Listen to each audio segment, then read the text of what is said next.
And please welcome to the stage, Thomas Benner, everyone!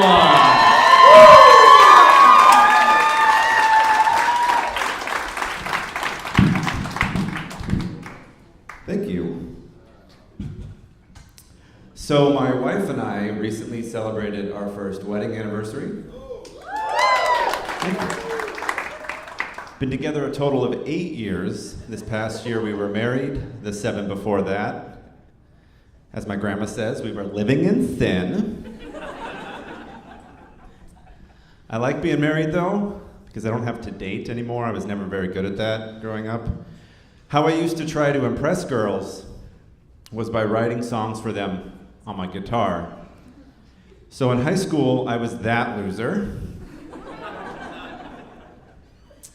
Another reason why I like being married is that now that I am married, less people assume that I'm gay. Notice how I said less, people still do. I'm assuming some of you still are. A lot of my friends told me that the first time that they met me, they thought I was gay, but they would do so and say something very complimentary, so I never took offense to it.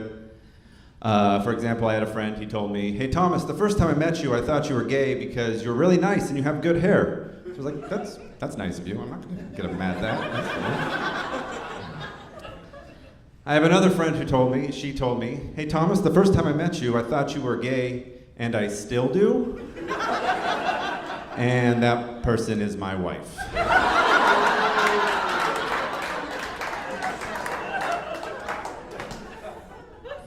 My parents might have thought I was gay when I was growing up for a few reasons.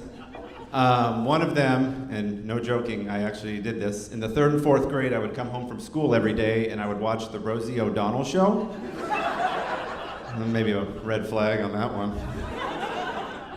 Also, I was obsessed with the Spice Girls and the singer Jewel as well. And in my defense, it was like a heterosexual attraction, but you know, the Rosie O'Donnell thing, my parents were probably just like, "This guy, no, we don't know about him." We don't know about him. But it wouldn't have mattered. I had great parents. They're very accepting, loving parents growing up. As a result, I had a great childhood. Nothing terrible ever happened. One of the more upsetting things that I remember happening would be when we'd be going through the McDonald's drive-thru and I would get the wrong gender-specific toy in my Happy Meal. Like freaking out in the back seat. "Mom, I wanted the boy toy. I wanted the Hot Wheels."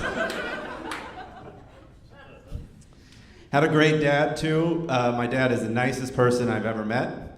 If you want to be able to picture him, just think Rick Moranis in the movie Little Giants, or Rick Moranis in the movie Honey, I Shrunk the Kids, or I just picture Rick Moranis.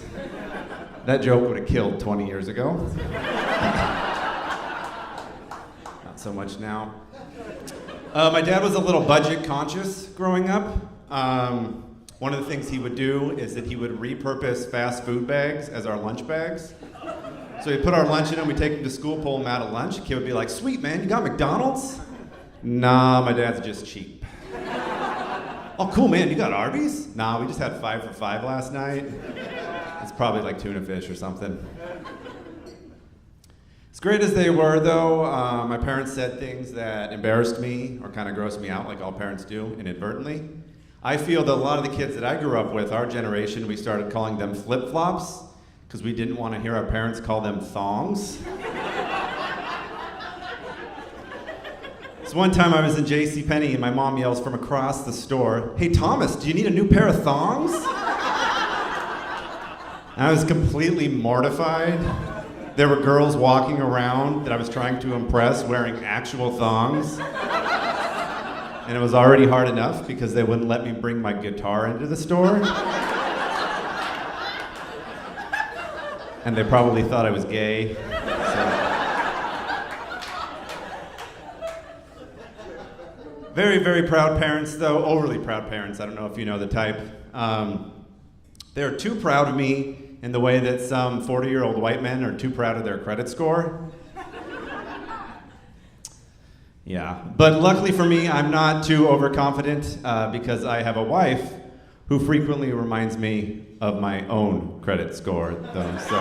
So thank you guys very much. That's my time.